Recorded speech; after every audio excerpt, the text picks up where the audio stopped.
Hello guys. आज के इस वीडियो में आप लोगों को जावा में कंस्ट्रक्टर बताने वाला हूँ। हर क्लास में कंस्ट्रक्टर एक इंपॉर्टेंट मेंबर होता है। इवन आप अगर किसी भी क्लास का अगर ऑब्जेक्ट बनाते हो वहां पर कंस्ट्रक्टर अपने आप आ ही जाता है। हम लोग कंस्ट्रक्टर के अंदर में पॉलीमॉर्फिज्म कंसेप्ट भी अप्लाई कर सकते हैं। बहुत सारे लोगों का पहले सी प्लस प्लस हुआ है, सो उन लोगों को कंस्ट्रक्टर ऑलरेडी पता होगा। बट फिर भी आप इस वीडियो को एंड तक देखिए, आपको कुछ ना कुछ नया जरूर पता चलेगा। सो चलो स्टार्ट करते हैं।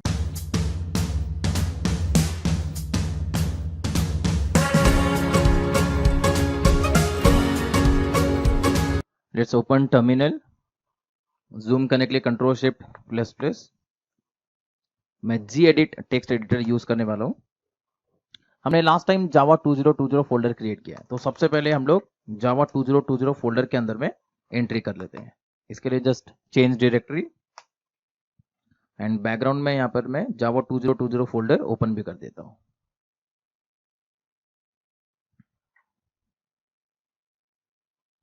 डन। एंड एक फाइल क्रिएट कर लेते हैं यूजिंग जी एडिट।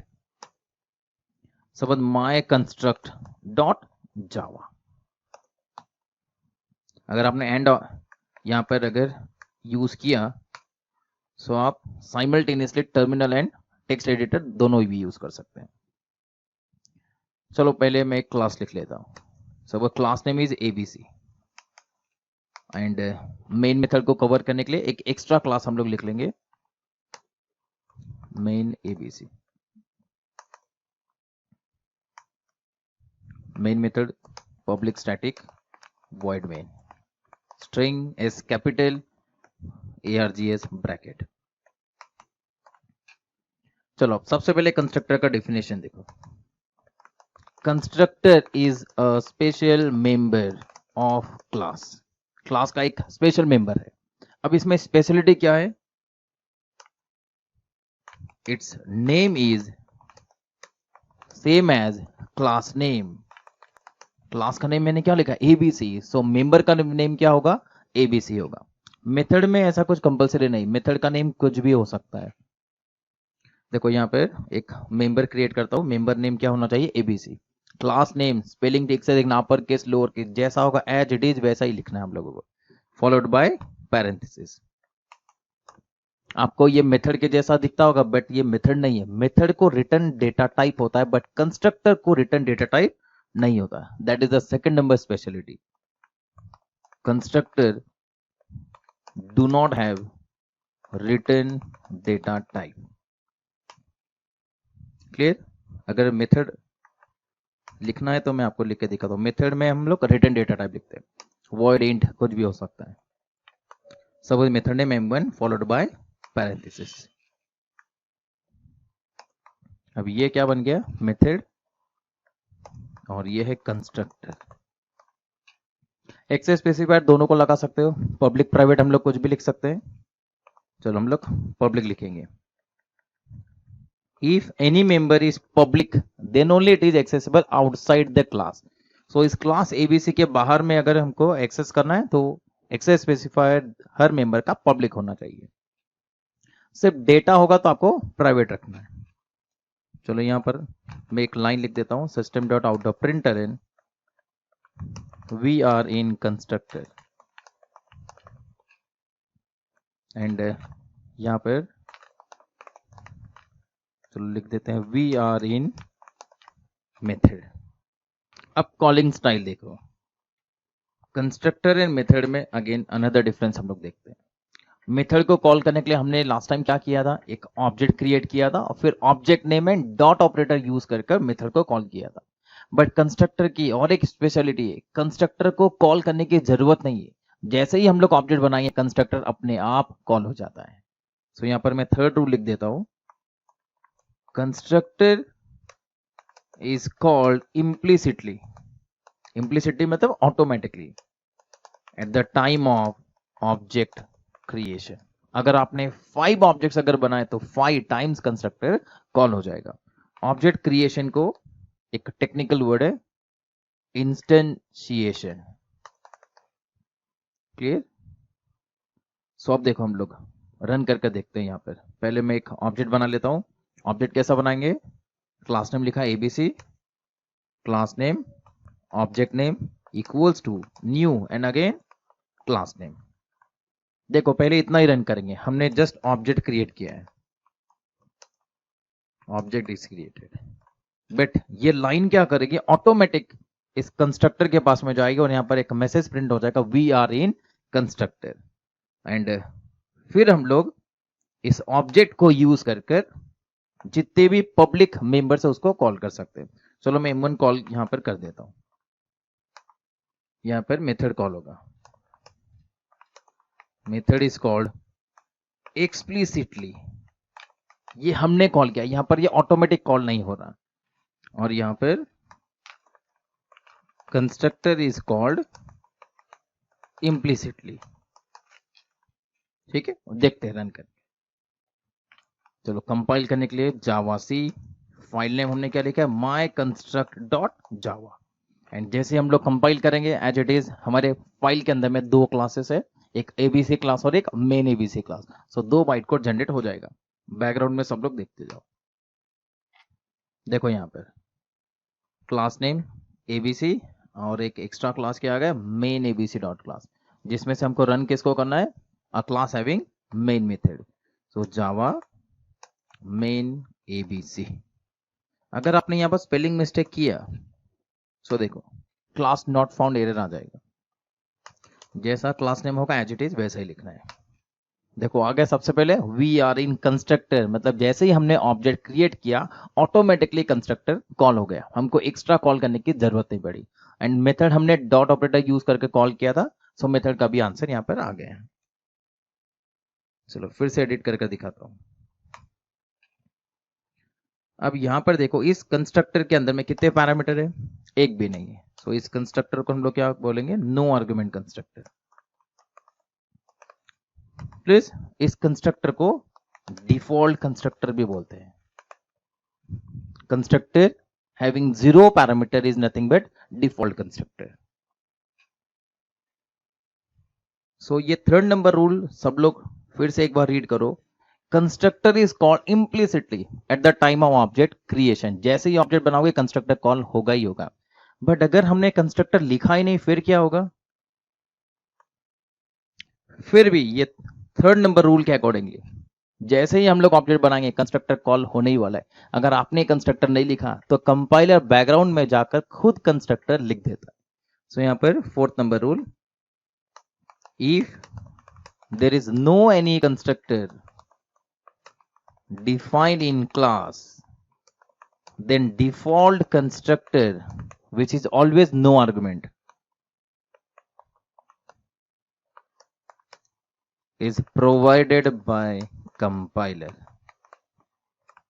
So आज तक हमने जितने भी एग्जांपल देखे हर क्लास के अंदर में हमने ऑब्जेक्ट बनाया, वहां पर बैकग्राउंड में कंस्ट्रक्टर अपने आप आ गया था।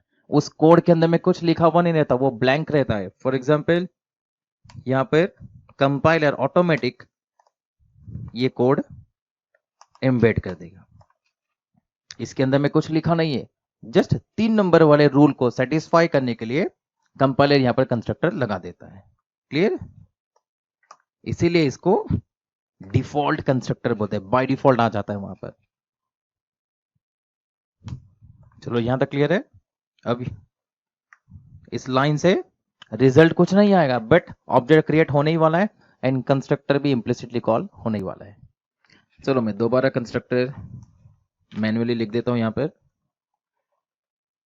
Class name followed by parenthesis and access specifier, चलो पब्लिक लिख देते हैं। एंड फिर से वही line, we are in constructor. अब आपको एक इंटरेस्टिंग सिंटेक्स बताता हूं। देखो ऑब्जेक्ट क्रिएशन के लिए हम लोगों ने अभी तक क्या रीड किया था, ऑब्जेक्ट क्रिएट करने के लिए सिंटेक्स क्या बताया मैंने आपको, class name object name equals to new and class name. But अब इस लाइन को मैं मॉडिफाई कर रहा हूं। अब देखो क्या बोलना है, class name object name equals to new and constructor name. इसका सिंटेक्स देखो क्या लिखा है, class name followed by parenthesis. So actually ये एक कंस्ट्रक्टर है। इस लाइन से हम लोग ऑब्जेक्ट क्रिएट भी कर रहे हैं एंड कंस्ट्रक्टर ऑटोमेटिकली कॉल भी कर रहे हैं। अगर आपने कंस्ट्रक्टर नहीं भी लिखा तो मैंने जैसा बताया डिफॉल्ट कंस्ट्रक्टर बैकग्राउंड में अपने आप आ जाता है। सो आज से सब लोग इस लाइन को क्या बोलोगे, class name object name equals to new and constructor name बोलेंगे। क्लियर? चलो मैं इसको क्लियर कर देता हूं। चलो ये तो हो गया सिंटैक्स ऑफ कंस्ट्रक्टर, कैसा कॉल होता है ये हमने देख लिया। बट कंस्ट्रक्टर की जरूरत क्या है मैं आपको ये बताता हूँ।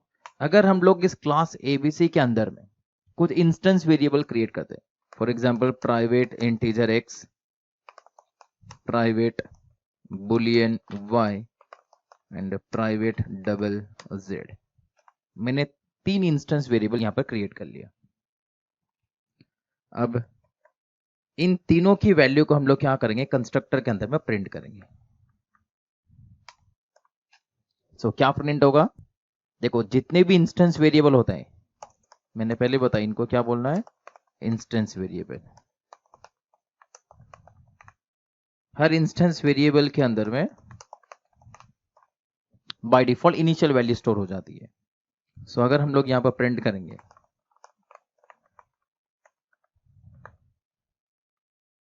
फर्स्ट हम लोग एक्स प्रिंट कर लेते हैं, चलो इंटीजर वैल्यू,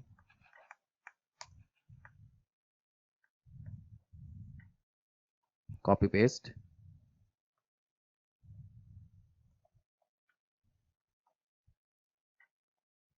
चलो यहां पर Boolean value and double value. याद रखना है सिर्फ इंस्टेंस वेरिएबल ही इनिशियल वैल्यू से इनिशियलाइज होता है। चलो प्रिंट कर कर देखते हैं इसको क्या आंसर आएगा। पहले स्क्रीन क्लियर कर देता हूं। जावा सी my construct dot Java and Java and main ABC. अरे यहां पर नहीं लिखा मैंने ए। देखो आगे आंसर इंटीजर 0, बुलियन का डिफॉल्ट वैल्यू होता है फॉल्स एंड डबल का डिफॉल्ट वैल्यू होता है 0.0। अगर आपको 0 एंड फॉल्स एंड 0.0 नहीं चाहिए तो हम लोग इसको मॉडिफाई कर देते हैं using constructor gedit my construct dot Java. So जैसे ही हम लोग ऑब्जेक्ट क्रिएट करेंगे ऑब्वियसली ये कंस्ट्रक्टर कॉल करेगा एंड इसके अंदर में जाते ही हम लोग क्या करेंगे, यहाँ पर x की इनिशियल वैल्यू चलो मैं कर देता हूँ 1 एंड y इक्वल्स टू मैं कर देता हूँ true and z equals to मैं यहाँ पर कर देता हूँ 100। आपको जो भी सेट करना होगा सेट कर सकते हो। आई मीन कंस्ट्रक्टर से हम लोग क्या कर सकते हैं, देखो यहाँ पर constructor is generally used to initialize object. Object के अंदर में जितने भी वेरिएबल्स है उनको इनिशियलाइज करने के लिए कंस्ट्रक्टर यूज होता है। अब इसका आंसर ऑब्वियसली चेंज हो जाएगा। देखो जावा सी my construct dot Java and run करने के लिए जावा मेन एबीसी। हो गया चेंज। अब इंटीजर बुलियन एंड डबल जो भी वैल्यू आपको सेट करनी होगी आप सेट कर सकते हो। चलो फिर से न्यू एडिट करके दिखा दूं आपको मैं। अब इस क्लास के अंदर में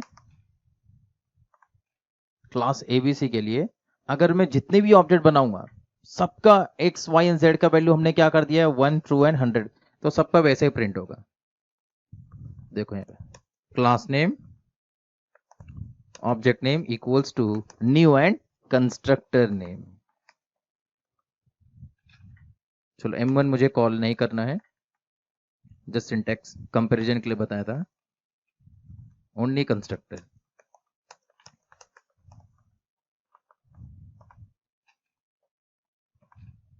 देन अगर यहां पर अभी मैंने तीनों को अगर प्रिंट किया सो इस बार तीनों ऑब्जेक्ट देखो OB हो OB1 हो या OB2 तीनों उसी कंस्ट्रक्टर को कॉल करेंगे।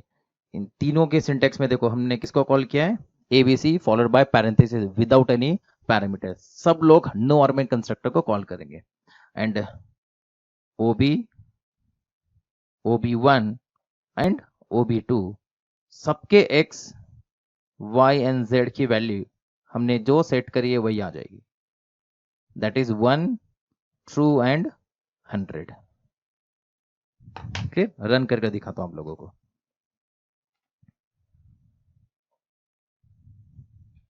Control S, compile, Java C, my construct dot Java and main ABC. अब तीनों ऑब्जेक्ट तीनों इसी कंस्ट्रक्टर को कॉल करेंगे, सबका आंसर एज इट इज। देखो 3 बार कंस्ट्रक्टर के थ्रू वैल्यू यहां पर प्रिंट हो गई एंड सबकी वैल्यू एज इट इज वैसे ही है। सो कंस्ट्रक्टर सबके लिए कॉमन है, ये आप लोगों को क्लियर हो गया होगा। जस्ट लाइक मेथड जैसा हर ऑब्जेक्ट के लिए कॉमन होता है, कंस्ट्रक्टर भी हर ऑब्जेक्ट के लिए कॉमन ही होता है, बट इंस्टेंस वेरिएबल का मेमोरी हर ऑब्जेक्ट के लिए सेपरेटली एलोकेट होने वाला है। gedit my construct डॉट जावा। चलो अब जैसे मेथड को हम लोग पैरामीटर पास कर सकते हैं, एज इट इज कंस्ट्रक्टर में भी हम लोग पैरामीटर पास कर सकते हैं। मींस कंस्ट्रक्टर के अंदर में पैरामीटर हो सकता है, कंस्ट्रक्टर में B parameterized and constructor with parameter is called as parameterized constructor. Constructor with parameters is called as parameterized constructor. अब कितने भी पैरामीटर हो सकते हैं, जैसे मेथड में कोई लिमिट नहीं है, कंस्ट्रक्टर में भी कोई लिमिट नहीं है। एंड देखो अब हर ऑब्जेक्ट का वैल्यू सेम टू सेम हो गया, हम अब क्या करेंगे, हर ऑब्जेक्ट की वैल्यू को डिफरेंट कर देंगे। एंड देखना है पैरामीटराइज कंस्ट्रक्टर को हम लोग कैसे कॉल करेंगे। चलो मैं एक बार इसको डिलीट कर देता हूं।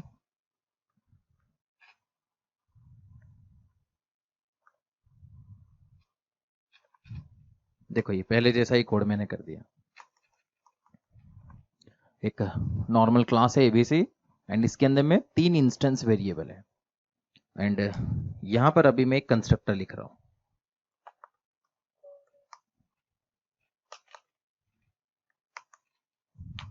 इसको पब्लिक कर देता हूं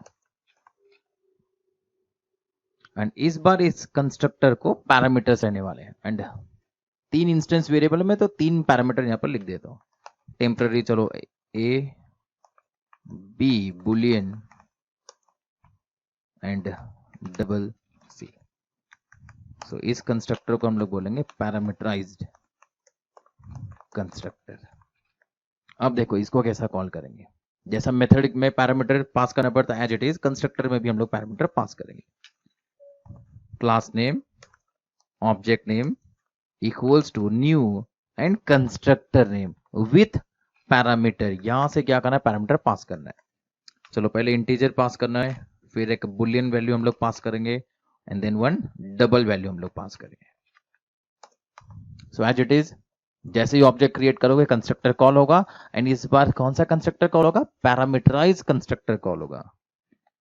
सो from here parameterized constructor get called and तीनों वैल्यू एबीसी के पास में आ जाएगी। ये एबीसी इस कंस्ट्रक्टर का लोकल वेरिएबल है, हमको इंस्टेंस वेरिएबल के अंदर में कॉपी कर देना है। जैसा कल हमने सेटर्स देखा था, मेथड ने क्या किया था, डेटा रीड कर कर इंस्टेंस वेरिएबल में कॉपी कर दिया था। एज इट इज अभी कंस्ट्रक्टर क्या करेगा, मेन मेथड से डेटा रीड कर कर इस इंस्टेंस वेरिएबल में सेट कर देगा। So just x equals to a, y equals to b and z equals to c। Then तीनों को अगर प्रिंट करना होगा, चलो मैं क्या करता हूं, एक एक्स्ट्रा मेथड बना देता हूं यहां पे पब्लिक, चलो वॉइड डिस्प्ले। इन तीनों वैल्यू को प्रिंट करने के लिए मैंने एक मेथड बना दिया। देखो कंस्ट्रक्टर का मैंने आपको यूज बताया, constructor is generally use to initialise the object, rule number 5। So इसमें बाकी कोई एक्स्ट्रा कोड लिख सकते हैं बट लिखने की जरूरत नहीं है। आपको जो भी एक्स्ट्रा कोड लिखना होगा आप एक्स्ट्रा मेथड्स में लिखो। System dot out of printer in as it is, हम यहां पर x कॉपी पेस्ट कर लेता हूं यहां पर,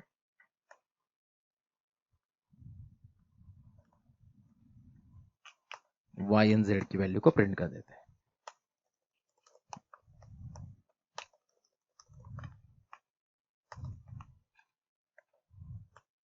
ओके, इस कंस्ट्रक्टर का रोल क्या है, जस्ट जो भी तीनों वैल्यू आएगी इंस्टेंस वेरिएबल में कॉपी कर देगी। अब किसके इंस्टेंस वेरिएबल, हम जिस ऑब्जेक्ट के लिए काम कर रहे हैं उसी का इंस्टेंस वेरिएबल। फॉर एग्जाम्पल अब मैं यहां पर 3 ऑब्जेक्ट बना देता हूं, ABC OB2 equals to new ABC। चलिए सेकंड ऑब्जेक्ट है, इसको मैं पास करता हूं 222 फॉल्स एंड 32। चलो कॉपी पेस्ट कर लेता हूं इसको ही, एंड टोटल 4 ऑब्जेक्ट्स चलो क्रिएट कर लेते हैं।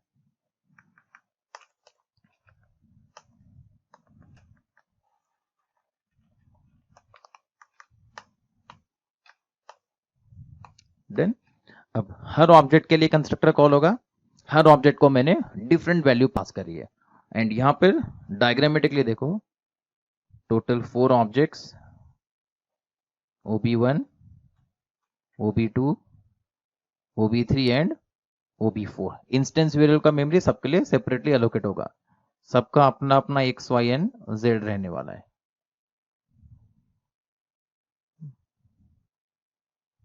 देन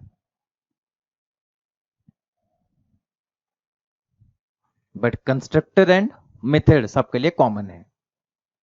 सो यहां पर मैंने एक कंस्ट्रक्टर लिखा है as it is class name, और एक मेथड लिखा that is display with return data type void।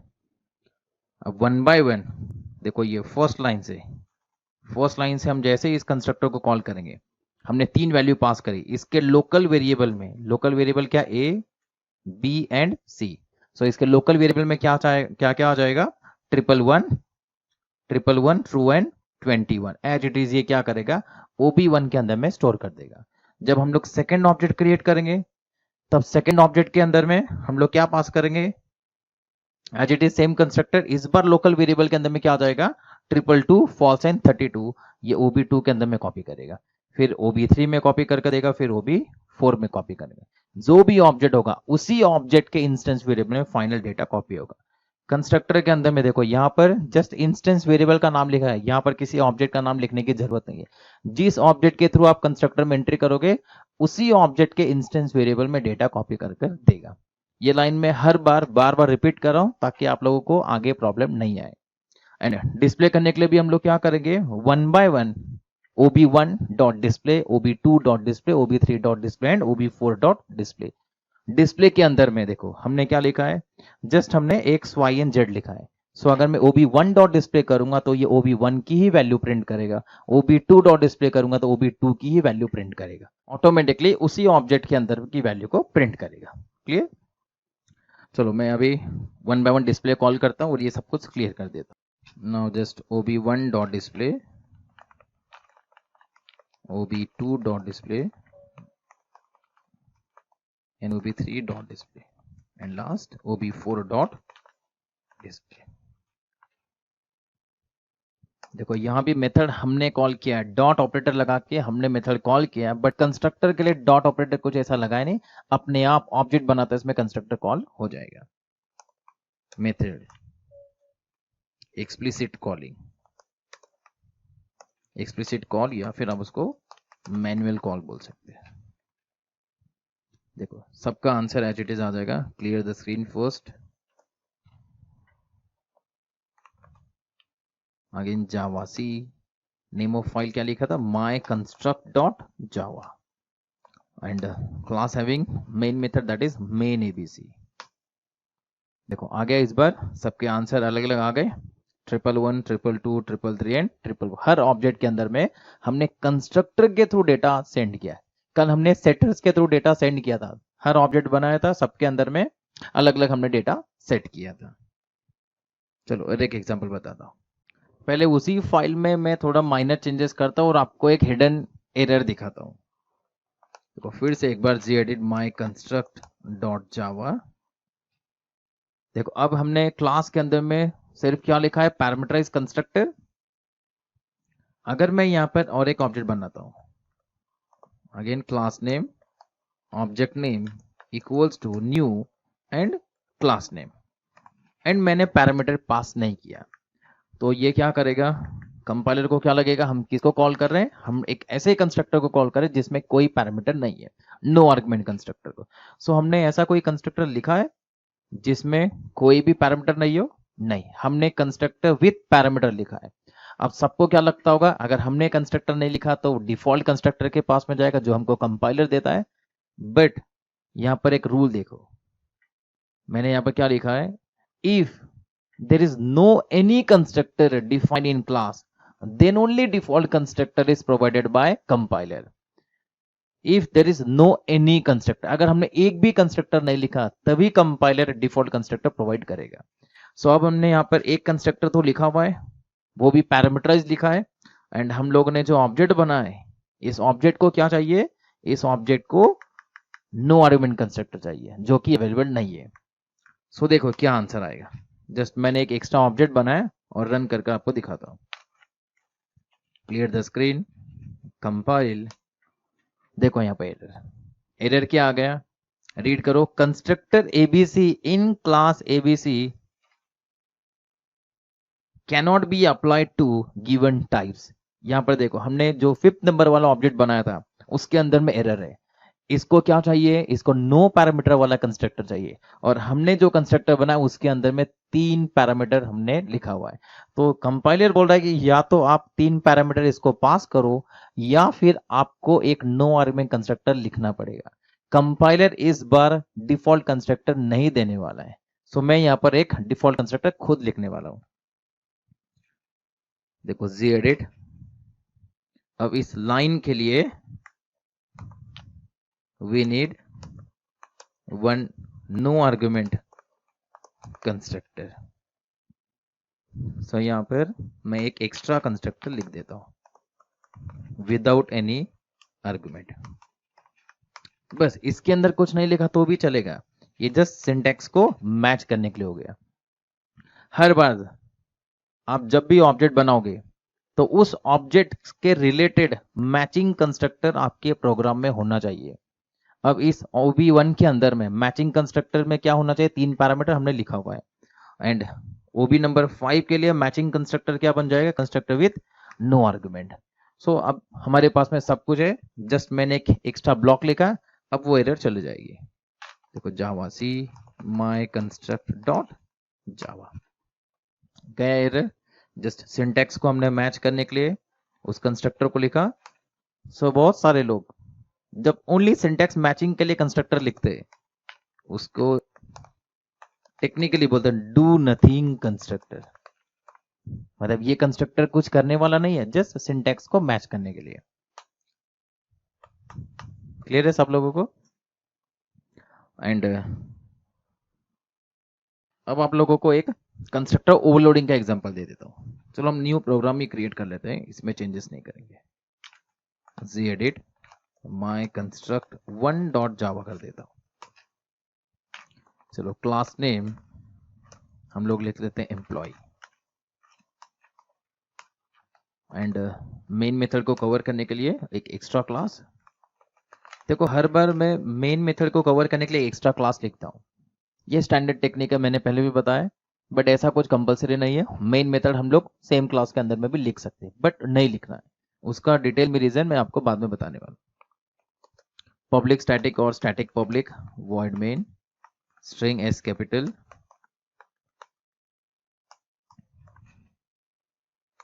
चलो अभी क्लास एम्प्लॉय के अंदर में हम लोग कुछ इंस्टेंस वेरिएबल क्रिएट कर लेते हैं। चलो एम्प्लॉय की आईडी, एम्प्लॉय का name and salary, done. And constructor के थ्रू हम लोग इसको डेटा पास करेंगे। देखो अब मैं कितने सारे कंस्ट्रक्टर लिख रहा हूं, रूल तो आप लोगों को पता चल गया क्या क्या मैंने बताया। Constructor is a special member of class whose name is same as class name. So इस बार क्लास नेम एम्प्लॉय है, सो कंस्ट्रक्टर का भी नेम क्या हो गया, एम्प्लॉय। एंड मैंने कोई पैरामीटर पास नहीं किया, सो ये क्या बन गया, नो आर्गुमेंट कंस्ट्रक्टर। इसी को क्या बोलते हैं, डिफॉल्ट कंस्ट्रक्टर। देन कंस्ट्रक्टर को रिटर्न डेटा टाइप नहीं होता, सो यहां पर एम्प्लॉय के पीछे मैंने कुछ भी नहीं लिखा है। एक क्लास के अंदर में हम लोग एक से ज्यादा कंस्ट्रक्टर लिख सकते हैं। कल मैंने मेथड ओवरलोडिंग बताया, डेफिनेशन क्या था? If there is more than one method having same name but different number or data type of parameter is called as method overloading. So अब देखो यहाँ पर definition, if there is more than one constructor, obviously constructor का name same होगा क्योंकि class का name employ लिखा तो हर कंस्ट्रक्टर का नेम भी सेम ही होने वाला है। If there is more than one constructor having same name यहां पर लिखना नहीं है, विथ डिफरेंट नंबर और type of parameter is called as constructor overloading। मतलब कंस्ट्रक्टर के अंदर हमने पॉलीमॉर्फिज्म का कंसेप्ट अप्लाई किया है। सो यहां पर मैं देखो पब्लिक एम्प्लॉय एंड इसके पास में मैं 3 पैरामीटर पास करने वाला हूं, एक इंटीजर पास करने वाला हूं, एक स्ट्रिंग और एक फ्लोट।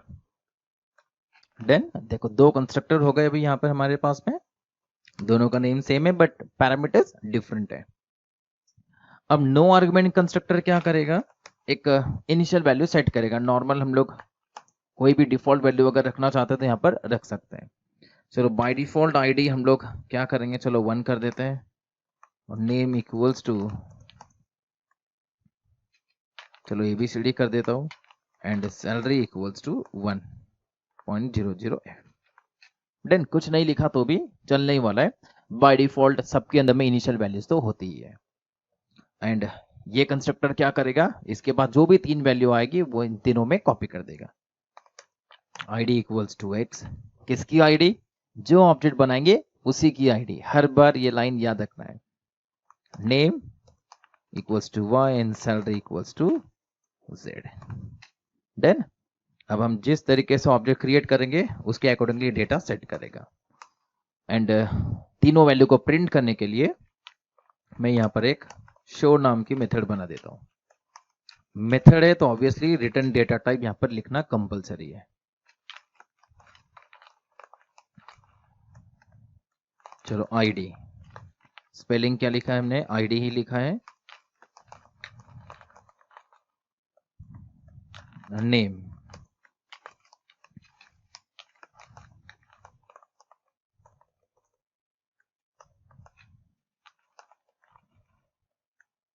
And salary.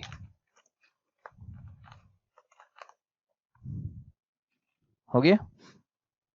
चलो अब इस क्लास को यूज करते हैं। क्लास को यूज करना है मतलब उस क्लास का ऑब्जेक्ट क्रिएट करना है। अब एम्प्लॉय क्लास, चलो फर्स्ट ऑब्जेक्ट बनाता हूं मैं emp1 equals to new and again constructor name. And हमको क्या करना है? पैरामीटर्स पास करने हैं।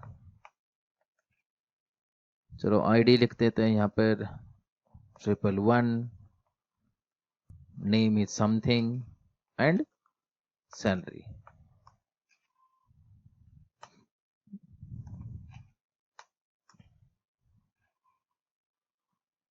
सो इस लाइन से कंस्ट्रक्टर कॉल होगा, पैरामीटराइज कंस्ट्रक्टर कॉल होगा एंड emp1 की आईडी नेम एंड सैलरी कितनी हो जाएगी? 111 21,000। देखो सब कुछ पहले जैसा ही है बट हमने इस एक ही क्लास के अंदर में एक से ज्यादा कंस्ट्रक्टर लिखा है। सो इस कंसेप्ट को क्या बोलेंगे? Constructor overloading. बस इतना ही टारगेट था इस प्रोग्राम का। चलो एक और एक object employee emp2 equals to new constructor name 222 BBB and 31,000। Then so अब इस लाइन से सेकंड नंबर वाली लाइन से अगेन सेम कंस्ट्रक्टर कॉल होगा एंड सेकंड नंबर वाली लाइन दैट emp2 ऑब्जेक्ट का ID name and salary 222 BBB and 31,000 हो जाएगा। And just emp1 dot show and emp2 dot show. चलो इसको रन कर लेते हैं। Java C my construct 1 dot जावा। चलो बैकग्राउंड में बाइट कोड आ गया होगा। बाइट कोड क्या क्या आया होगा? एक employ dot class and main employ dot class. कहां पर गया? ये देखो, ये एक मेन ये एक एम्प्लॉय डॉट क्लास आ गया and main employ dot class आ गया। चलो, class having main method java main employ आ गए। फर्स्ट एम्प्लॉय के डिटेल्स आ गए, सेकंड एम्प्लॉय के डिटेल्स आ गए। चलो, पैरामीटराइज कंस्ट्रक्टर के अंदर मैं और एक इंटरेस्टिंग कंसेप्ट बताता हूँ। इसी फाइल को मैं एडिट करूंगा, माई कंस्ट्रक्ट वन डॉट जावा। आपने C++ में कॉपी कंस्ट्रक्टर सुना होगा, जावा में कोई कॉपी कंस्ट्रक्टर नहीं है। मैं यहां पर एक लाइन लिख देता हूं, in java there is no copy constructor. जिन लोगों को कॉपी कंस्ट्रक्टर नहीं मालूम उनको मैं बता देता हूं, कॉपी कंस्ट्रक्टर एक ऐसा कंस्ट्रक्टर होता है जिससे हम एक ऑब्जेक्ट की वैल्यू को दूसरे ऑब्जेक्ट में कॉपी कर सकते हैं। उसका एक स्पेशल सिंटेक्स होता था C++ में, बट जावा में कोई कॉपी कंस्ट्रक्टर नहीं है। बट फिर भी हम लोग एक ऑब्जेक्ट की वैल्यू को दूसरे ऑब्जेक्ट में कॉपी कर सकते हैं, बट उसको कॉपी कंस्ट्रक्टर नहीं बोलना है। देखो कैसा करेंगे। देखो, फर्स्ट कंस्ट्रक्टर तो हमने लिखा है नो आर्गुमेंट, वो जस्ट कुछ वैल्यू सेट करेगा। सेकंड कंस्ट्रक्टर, उसको पैरामीटर पास करेंगे, वो पैरामीटर की वैल्यू को सेट करेगा। एंड और एक कंस्ट्रक्टर मैं यहां पर लिख रहा हूं, उसका भी name obviously same as class name. देखो मैं क्या पास करूंगा, अभी मैं कुछ डिफरेंट ऑब्जेक्ट्स बना रहा हूं। Employee emp1 equals to new employee. इसमें मैंने कोई पैरामीटर पास नहीं किया, ये नो आर्गुमेंट कंस्ट्रक्टर को कॉल करेगा।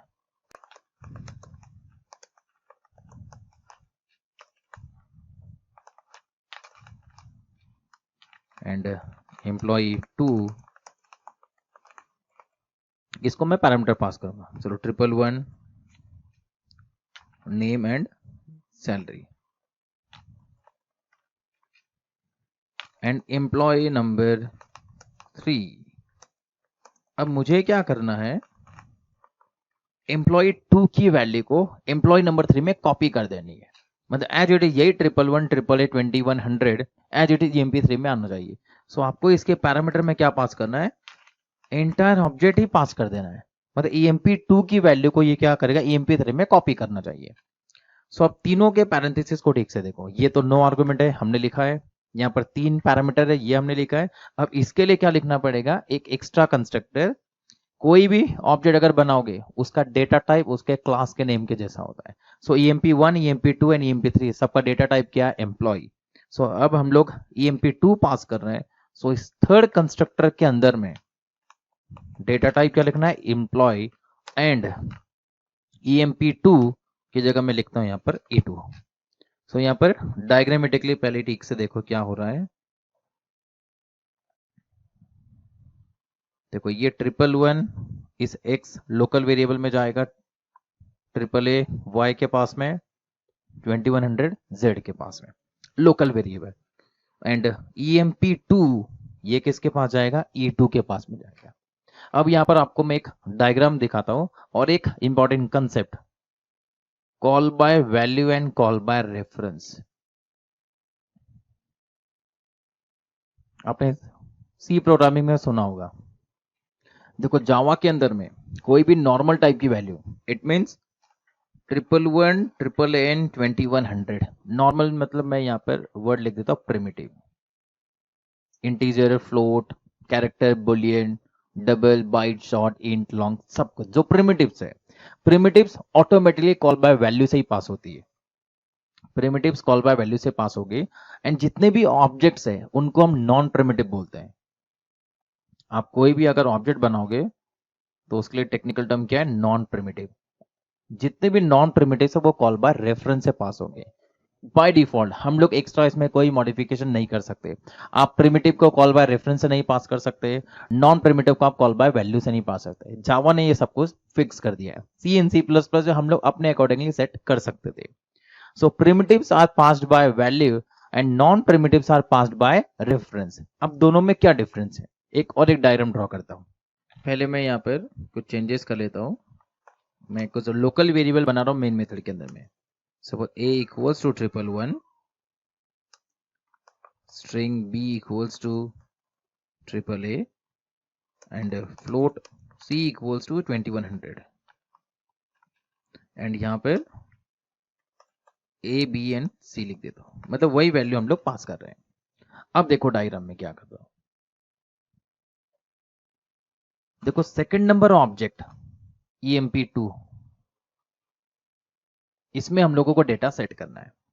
सो जैसे हम लोग ये लाइन लिखेंगे, कंस्ट्रक्टर कॉल होगा, पैरामीटराइज कंस्ट्रक्टर कॉल होने वाला है, एंड ए बी सी ये तीनों लोकल वेरिएबल किसके हैं, मेन मेथड के हैं। ये तीनों की वैल्यू एज इट इज यहाँ पर एक्स वाई एंड जेड के पास में पास हो जाएगी।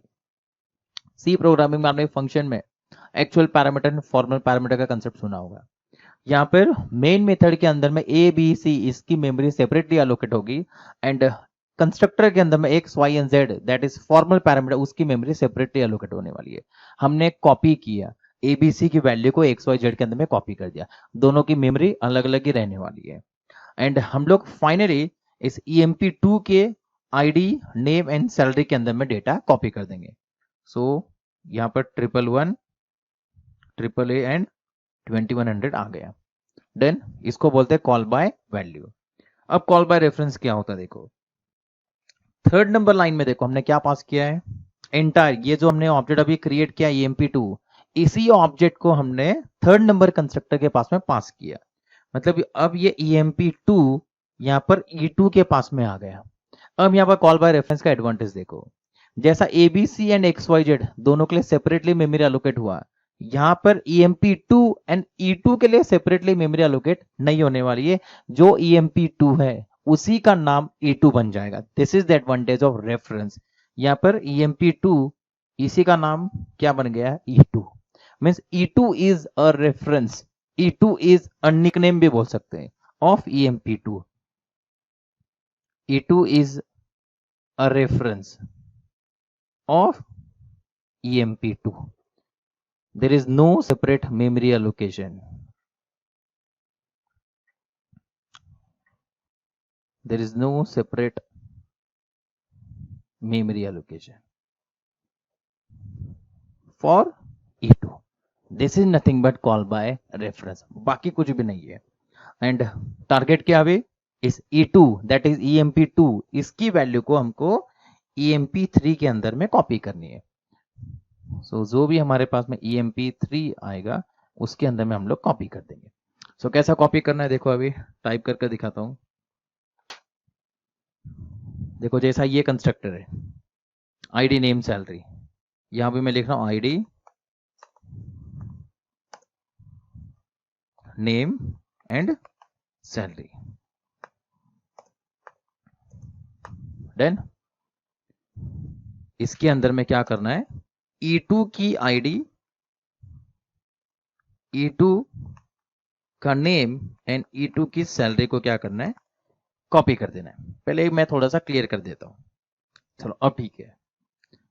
अब एक बार फिर से देखो, सेकंड नंबर एम्प्लॉय EMP2 ये पैरामीटराइज कंस्ट्रक्टर कॉल करेगा। इस पैरामीटराइज कंस्ट्रक्टर के अंदर में आईडी नेम सैलरी, किसकी आईडी नेम सैलरी, हमने EMP2 से कॉल किया तो EMP2 की आईडी नेम सैलरी के अंदर में जो भी हमने पैरामीटर पास किया वो कॉपी हो जाएगा एज इट इज। सब लोग अभी ठीक से फोकस करो। थर्ड नंबर ऑब्जेक्ट EMP3 हमने कंस्ट्रक्टर कॉल किया, हम लोग इस वाले कंस्ट्रक्टर के पास में जाएंगे, अगेन आईडी नेम सैलरी, इस बार किसकी आईडी नेम सैलरी, EMP3 की आईडी नेम सैलरी। मतलब EMP3 के अंदर में हमने EMP2 पास किया जो E2 बन गया, E2 की आईडी नेम सैलरी हम EMP3 के अंदर में कॉपी कर देंगे। इसी को ही कॉपी कंस्ट्रक्टर C++ में बोला जाता था। जावा में कोई कॉपी कंस्ट्रक्टर नहीं है, बट फिर भी हम लोगों ने इस पैरामीटराइज कंस्ट्रक्टर के थ्रू एक ऑब्जेक्ट की वैल्यू को दूसरे ऑब्जेक्ट में कॉपी कर दी। क्लियर? सो यहाँ पे इसको भी पैरामीटराइज कंस्ट्रक्टर बोलते हैं। चलो यहां पर लिख देता हूं पैरामीटराइज कंस्ट्रक्टर। यहां पर पैरामीटराइज कंस्ट्रक्टर में एक ही पैरामीटर, वो भी एक ऑब्जेक्ट है नॉन प्रिमिटिव। ये भी एक पैरामीटराइज कंस्ट्रक्टर है, इसके अंदर में 3 प्रिमिटिव्स वैल्यू है, और ये तो हमारा नो आर्गुमेंट कंस्ट्रक्टर, कोई पैरामीटर नहीं है। हर कंस्ट्रक्टर का एक ही काम है, जो भी इंस्टेंस वेरिएबल होगा मतलब जो भी ऑब्जेक्ट की वैल्यूज होगी उनकी वैल्यू को सेट करना। नो आर्गुमेंट ने जस्ट ऐसे नॉर्मल वैल्यूज कॉपी किया, यहाँ पर 3 पैरामीटर आ गए, यहाँ पर तो एंटायर ऑब्जेक्ट ही आ गए। और फिर फाइनली हम लोग 1 by 1 तीनों को शो कर देते हैं। emp1 डॉट शो करोगे तो ये id नेम चल रही emp1 के प्रिंट करेगा, emp2 dot show and emp3 dot show. चलो clear the screen first. Java C my construct 1 dot Java and main class क्या था, मेन एम्प्लॉय। देखो यहां पर ये फर्स्ट ऑब्जेक्ट का डेटा है, नो आर्गुमेंट कंस्ट्रक्टर के थ्रू इसकी वैल्यू हमने 1 ABCD एंड नॉर्मल ऐसे ही सेट कर दिया था। सेकेंड ऑब्जेक्ट के लिए हमने 3 पैरामीटर पास किए थे A, B एंड C, वो इसके अंदर में कॉपी किया एंड इसी को ही हमने क्या किया था थर्ड ऑब्जेक्ट के अंदर में कॉपी कर दिया था, इसीलिए दोनों का value as it is same to same आ गया। क्लियर। एक ऑब्जेक्ट की वैल्यू को दूसरे ऑब्जेक्ट में कैसे कॉपी करते हैं, कॉपी कंस्ट्रक्टर बोलना नहीं है, पैरामीटराइज कंस्ट्रक्टर ही बोलना है। चलो एक लास्ट एग्जांपल यहां पर मैं लिख देता हूं gedit my construct 2 डॉट जावा। एक ऐसे एक क्लास बना देता हूं, suppose class name is MNOP। सो इस क्लास का कंस्ट्रक्टर क्या होगा, MNOP होगा, फॉलोड बाय पैरेंथेसिस। अब मेरा क्वेश्चन ऐसा है, क्या हम कंस्ट्रक्टर को प्राइवेट बना सकते हैं? देखो हमने हर बार मेथड से इसको कंपेयर किया, अगर मैं कंस्ट्रक्टर एंड मेथड के बीच में अगर कंपैरिजन करूं सो सबसे पहले क्या होगा, दोनों का नेम। कंस्ट्रक्टर का नेम तो कंपलसरी क्लास के नेम के जैसा ही होता है, बट मेथड का नेम कुछ भी हो सकता है। क्लियर। सो यहां पर मैं यहां पर void एंड समथिंग लिखकर ऐसा लिख सकता हूं, ये क्लियर है। सेकंड डिफरेंस क्या था दोनों के बीच में, रिटर्न डेटा टाइप। कंस्ट्रक्टर को कोई रिटर्न डेटा टाइप नहीं होता, मेथड को कंपलसरी रिटर्न डेटा टाइप होता है। थर्ड कॉलिंग स्टाइल, मेथड को कॉल करना पड़ता है using dot operator, but constructor को कॉल करने की जरूरत ही नहीं क्योंकि कंस्ट्रक्टर अपने आप कॉल हो जाता है at the time of object creation. ये थर्ड नंबर डिफरेंस हो गया। फोर्थ टास्क ऑफ कंस्ट्रक्टर, देखो कंस्ट्रक्टर का टास्क मैंने क्या बताया, it is generally use to initialise the object. हम कुछ भी लिख सकते हैं बट मेन टास्क क्या है, इनिशियल वैल्यू को सेट करना, एंड मेथड के अंदर में हम लोग कुछ भी कोडिंग लिख सकते हैं। तो फोर्थ नंबर डिफरेंस क्या हो गया, task. Fifth number difference default concept. मैंने बताया आप लोगों को, अगर क्लास के अंदर में एक भी कंस्ट्रक्टर अगर नहीं है तो कंपाइलर खुद एक डिफॉल्ट कंस्ट्रक्टर प्रोवाइड करता है एज इट इज। अगर क्लास के अंदर में कोई मेथड नहीं है तब कंपाइलर कुछ भी देने वाला नहीं है, means there is no default method. So exam में कंस्ट्रक्टर मेथड के बीच में डिफरेंस आ सकता है। एंड लास्ट जिसका भी हम लोगों को एग्जांपल देखना है, मेथड में हम लोग private method and public method दोनों देखें। क्या हम कंस्ट्रक्टर को प्राइवेट बना सकते हैं? सो देखो अगर कंस्ट्रक्टर को प्राइवेट बनाया तो क्या होगा, चलो यहां पर मैं लिख देता हूं private method and private constructor. Then private का रूल क्या है, if any member is private it cannot be accessible outside the class. उसी क्लास के अंदर में एक्सेस होगा बट उस क्लास के बाहर में एक्सेस नहीं होने वाला है। सो अगर आप लोगों ने यहां पर एक एक्स्ट्रा क्लास लिखा main MNOP and public static void main string is capital something bracket and MNOP class का अगर एक ऑब्जेक्ट बनाया, सो आप देखो एक MNOP क्लास है और एक मेन MNOP क्लास है, दोनों क्लास एक दूसरे के अंदर में नहीं है, दोनों बाहर है। सो मेन MNOP ने एक इस MNOP क्लास का ऑब्जेक्ट बनाया, बाहर से बनाया, और हम लोग इसको कंस्ट्रक्टर को कॉल करेंगे। जैसे ही ऑब्जेक्ट बनाओगे कंस्ट्रक्टर कॉल होने वाला है, हम बाहर से कॉल कर रहे हैं बट हमारा कंस्ट्रक्टर तो प्राइवेट है, जब तक पब्लिक नहीं होगा तब तक हम लोग बाहर से इसको कॉल नहीं कर सकते। सो अगर आपने कंस्ट्रक्टर प्राइवेट बना दिया तो आप उसका ऑब्जेक्ट बाहर से नहीं बना सकते क्योंकि कंस्ट्रक्टर कॉल करना पड़ेगा तो पब्लिक लिखना पड़ेगा। देखो यहां पर error, Java C my construct 2 dot जावा आ गया error. MNOP parenthesis that is constructor has private access in MNOP class. सो आप इसको कॉल बाहर से नहीं कर सकते। इसका सोल्यूशन बताता हूं। अगेन जी एडिट, हमने माई कंस्ट्रक्ट टू डॉट जावा लिखा है इस बार। चलो बाहर से ऑब्जेक्ट नहीं बना सकते, इसको मैं कमेंट बना देता हूं।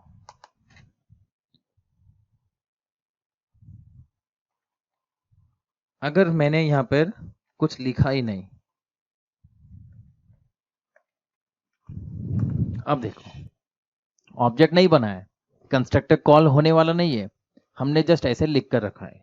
अब फिर से मैं कंपाइल कर देता हूं, जावा सी माई कंस्ट्रक्ट टू डॉट जावा, कोई एरर नहीं आया। अब एरर क्यों नहीं आया? देखो जब ऑब्जेक्ट बनाओगे तब कंस्ट्रक्टर कॉल होने वाला है, अगर ऑब्जेक्ट ही नहीं बना तब कंस्ट्रक्टर कॉल ही नहीं होगा। सो पब्लिक हो या प्राइवेट कोई लेना देना ही नहीं है। सो क्वेश्चन एग्जाम में ये आएगा, can we write private constructor? Answer है yes, we can write private constructor but we can't call it outside class. आप उस कंस्ट्रक्टर को क्लास के बाहर से एक्सेस नहीं कर सकते। बट प्राइवेट सिंटैटिकली हम लोग कंस्ट्रक्टर हो या मेथड, उसके पीछे प्राइवेट और पब्लिक कुछ भी लगा सकते हैं। बहुत सारे लोगों को क्या लगता है, कंस्ट्रक्टर 100% पब्लिक होना ही चाहिए। ऑब्वियसली होना चाहिए अगर आप उसको बाहर से अगर एक्सेस कर रहे हो, बट अगर आप बाहर से एक्सेस ही नहीं कर रहे हो तो सिंटैटिकली आप उसको प्राइवेट पब्लिक सब कुछ लिख सकते हो। सो मैं यहाँ पे माई कंस्ट्रक्ट टू डॉट जावा के अंदर में एक एक्स्ट्रा रूल लिख देता हूं यहाँ पर, private constructor is possible but can't be accessed outside class। सो अगर आपको प्राइवेट कंस्ट्रक्टर अगर यूज करना है तो आप बाहर से क्रिएट नहीं कर सकते। चलो आज मैं मेन मेथड उसी क्लास के अंदर में क्रिएट कर देता हूं। चलो यहीं पर ही मैं लिख देता हूं public static void main string something bracket। अब देखो क्या होगा, अब एक ही क्लास के अंदर में कंस्ट्रक्टर है, मेथड है, मेन मेथड भी इसी के अंदर में, मतलब सब कुछ एक ही क्लास के अंदर में। अब यहां से मैं क्या करता हूं, सेम क्लास का ऑब्जेक्ट मैं आपको बनाकर दिखाता हूं। Class name object name equals to new and class name. अब क्या लगता है, अब कंस्ट्रक्टर कॉल होगा? होना ही चाहिए, क्योंकि हम लोग सेम क्लास के अंदर में। मैं यहां पर एक मैसेज लिख देता हूं,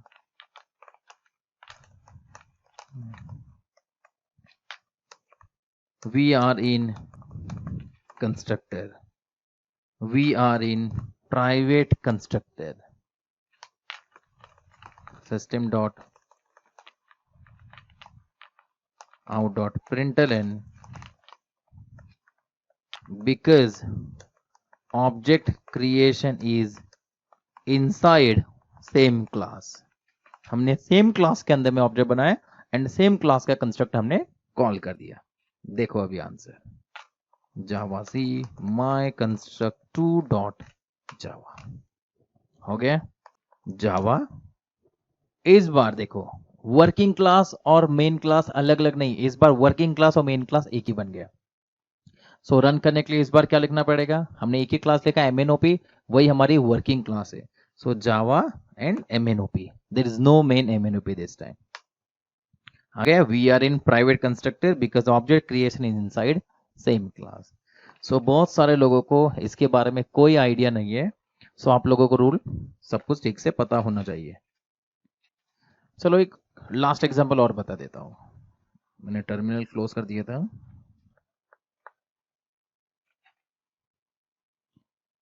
देखो नेस्टिंग एंड रिकर्सन के बारे में आपने सुना है, सी प्रोग्रामिंग में देखा रहेगा। फंक्शन रिकर्सिव हो सकता है या फिर एक फंक्शन दूसरे फंक्शन को कॉल कर सकता है। अब जावा के अंदर में कोई फंक्शन तो है नहीं, क्लास के अंदर में जो फंक्शन होता है उसको हम लोग मेथड बोलते हैं।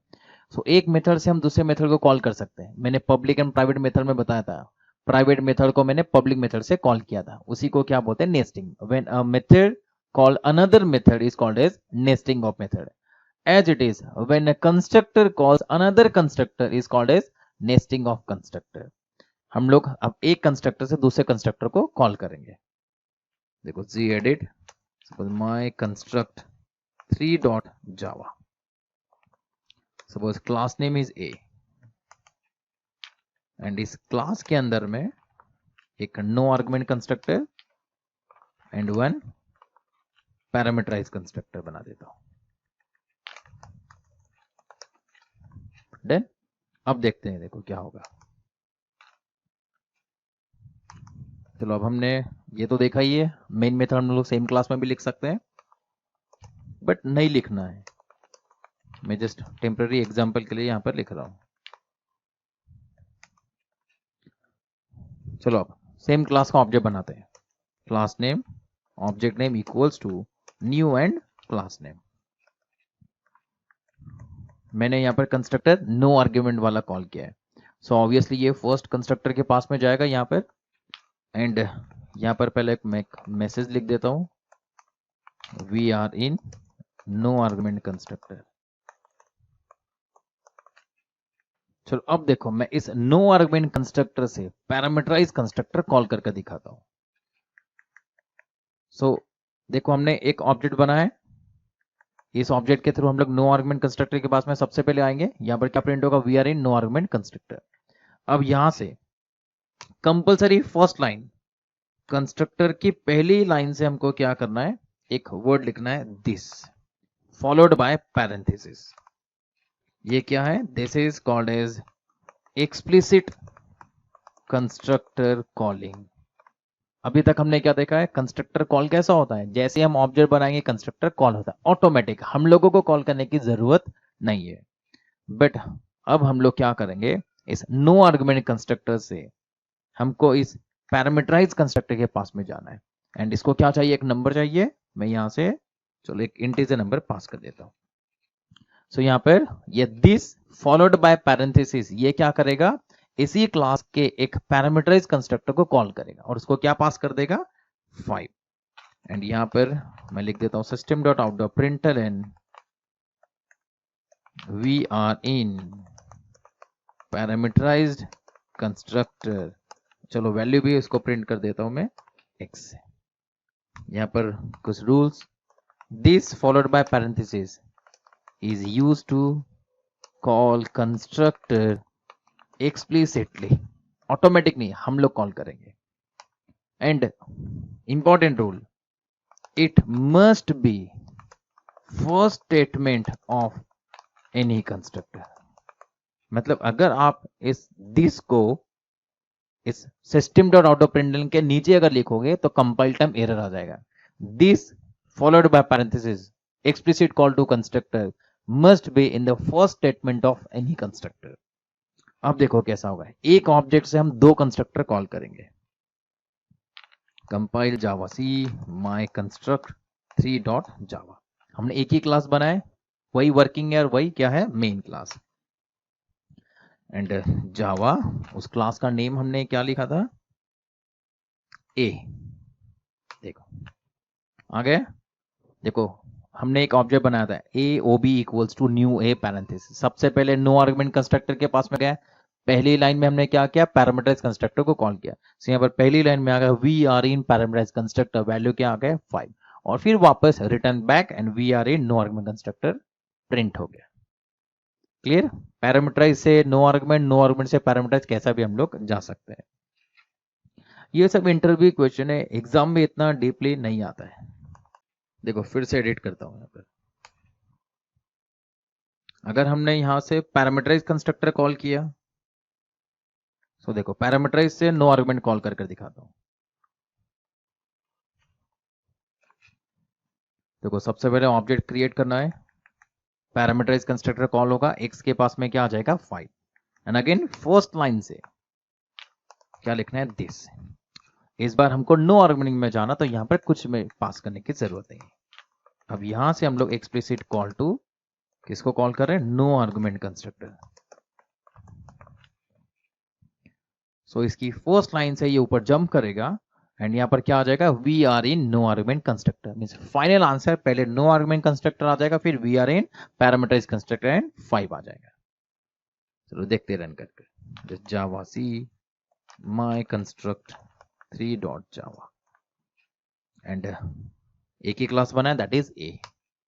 आ गया, पहले we are in no argument constructor and then we are in parameterise constructor.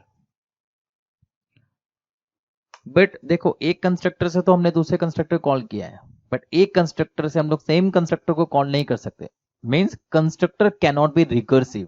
Recursion का डेफिनेशन क्या है, हमने सी प्रोग्रामिंग में फंक्शन में देखा था, when a function calls itself is called as recursion and that function is called as recursive function.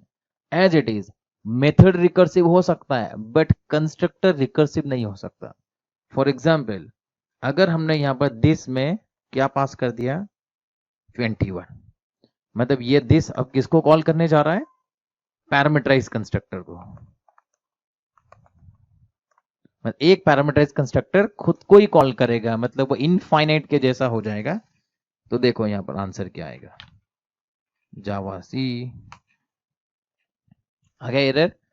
मतलब recursive constructor in Java is not allowed. Infinite loop में जाने से अच्छा कंपाइलर ने पहले ही एरर थ्रो कर दिया।